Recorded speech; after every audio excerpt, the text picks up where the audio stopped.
Hello everyone, just here with a very brief review of attaching textures to things. So I have the UV, there we go, putting it back to where it was before I saved it. So this is the UV file that we've been using for class today, this week. All the individual items. Right now, everything is set to Lambert 1. So step 1, with adding any textures, you really need to have a new material.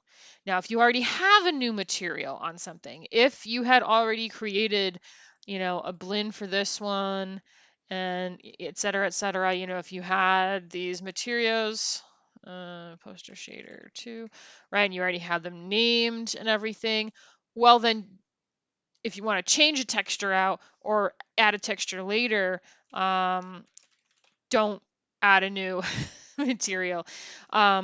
It's not what we're looking for is not the step of right click, assign new material. It's do these things all have different materials on them? That says poster shader 1, that says poster shader 2, that says Lambert 1, this one needs a new one. These two don't. All right, so it's up to you to pay attention to what has what shader on it. That's why we name all of them. All right, but attaching an image to the texture, it's going to be under color. If it's, like a poster or wood pattern or brick pattern or anything like that, it's under color. Click the checkerboard pattern. You're going to want to do the file, right? Because we're attaching a file. And then this folder right here under this node is where you go to find the image. And if it doesn't come up immediately to your source images folder, you have done something wrong with setting your projects. Go see that video.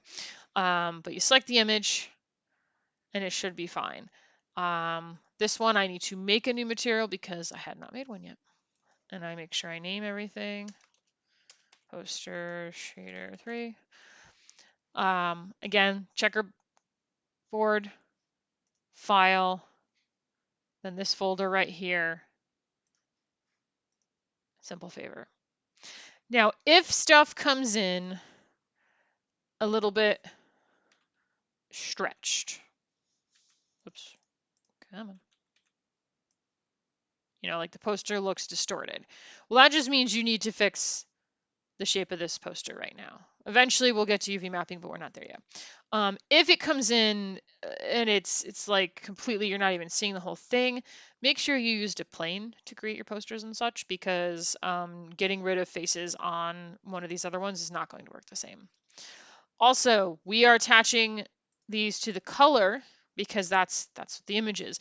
If for some reason you want a transparency map, you can do the same thing, same process, click the file and click the folder. It needs to be a separate kind of image. Transparency maps are black and white, bump maps are black and white. We talked about bump maps and such in class, but those are different. Those are to add what looks like a texture you can feel, not a texture that you can see. And those are going to be less likely to be used.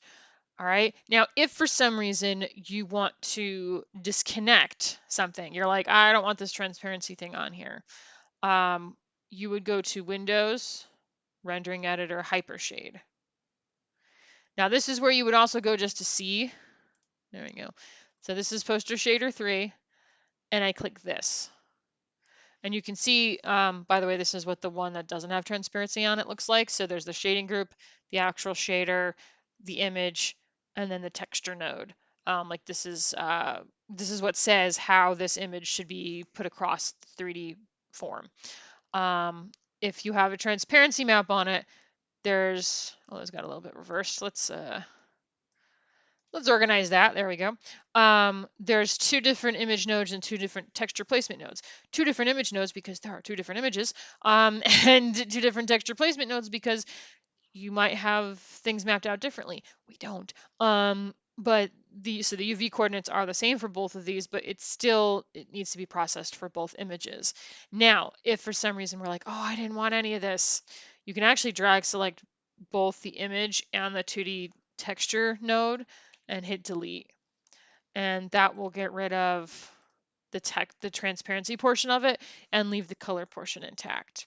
If you put stuff in and then you need to get back to the nodes in here that you were at before because you want to change out the file for whatever reason, you simply click where the checkerboard used to be, and that brings you forward to the node that's for the image. So this image node right here and this 2D texture placement node, that's the same as this and this.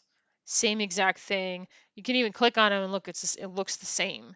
It's just we're seeing how they're laid out here, whereas here you got to know like to where to click on things and then click off and then click here to get back. It's a little bit less visible, I guess.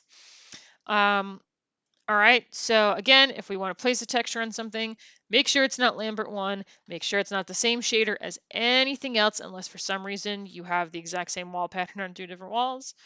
And under color, you go to the checkerboard, select File, then go to this folder, and select your image and hit Open.